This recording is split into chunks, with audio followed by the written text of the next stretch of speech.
на телевизија, дека всушност станува збор за Bad Guy. Јас ќе си дозволам уште еден документ да покажам.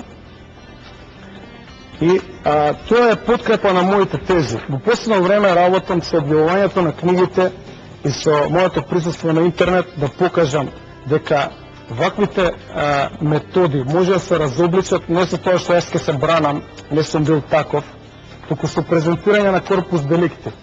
Може јас да го покажам, вие да го коментирате? Ајде. Значи, на овој документ се гледа, ова е веќе надвор од моето досие, ова е досието на ВМРО ДПМН, кое што можете да видите, тоа е ова, е прилично големо, а моја претпоставка е дека е само еден дел од многуте томови.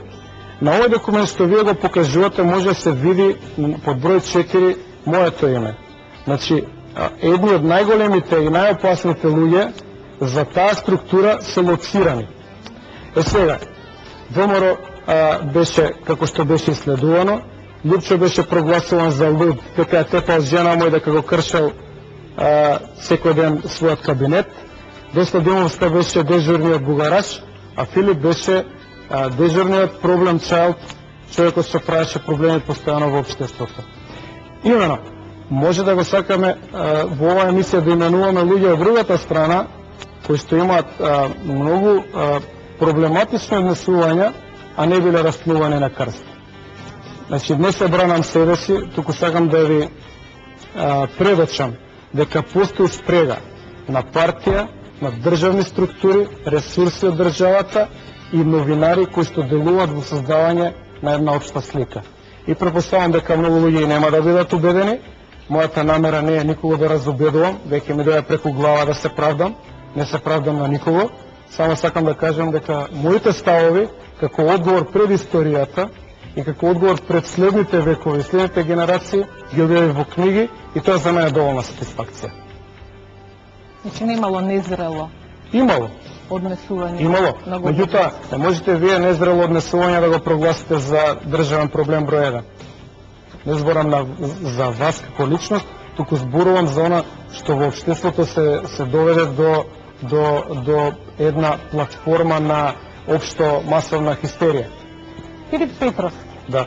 Водач на студентски протести и пратеник подоцна, значи студентски лидер на ВМРО ДПМН. И за време на студентските протести многу ликови околу Филип Петровски кои денеска се уште добро котираат во партијата и се на позиција, за разлика од Петровски, кој што за мене, како што кажав на почетокот, условно завршува како директор на библиотека. Нешто што за мене не е природен пат на некој што тргнал така силно на самиот почеток. Ќе дојдам до библиотеката, тоа е едно поглавје што е за мене многу интересно и затоа сакам да зборувам. Добро, не се имаме 4000 книги, многу ја сакаме книгата, пишуваме, твориме и ќе твориме. Нели директор на библиотека на некој што бил лидер на студентски протести не е некоја функција, сакам да кажам. Прво, да разјасним уште една мака што сите ние си ја носиме кога зборуваме за овие работи.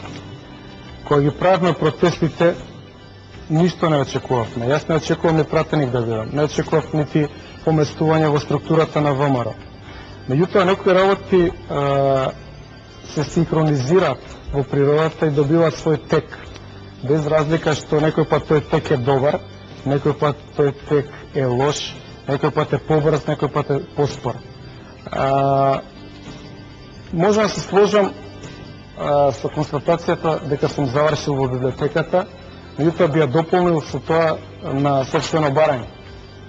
Јас барав да дојдам во таа библиотека затоа што мислам дека има работи кои што можам како идеи да ги реализирам, кои што би биле корисни за таа библиотека и сите нејзини корисници. Но тоа е далеко од тоа што е политика. Па понекогаш човек се соочува со дилема дали може во политиката воопшто да се постигне влијание. Јас ги видов сите нивоа. Бев пратеник на врвот на ВМРО ДПМН, бев генерален конзул на Република Македонија и сега сум во библиотеката. Владко Ѓорчев ви беше само обичен асистент, дел од средношколската екипа на протестите, денеска Ѓорчев е пратеник. Па да, денеска Ѓорчев е директор на библиотека.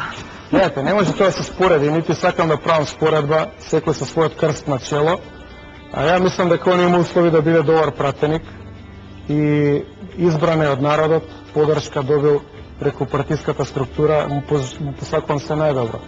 Мојот пат може би прерано, може би на време, се одвил така како што се одвил. Јас дојдов на оваа возраст во состојба да сметам дека треба да се занимавам со пишување на книги, со коментирање на општествени текови, со оставање на некоја трага, документирање на некои работи и уживам во тоа што го правам.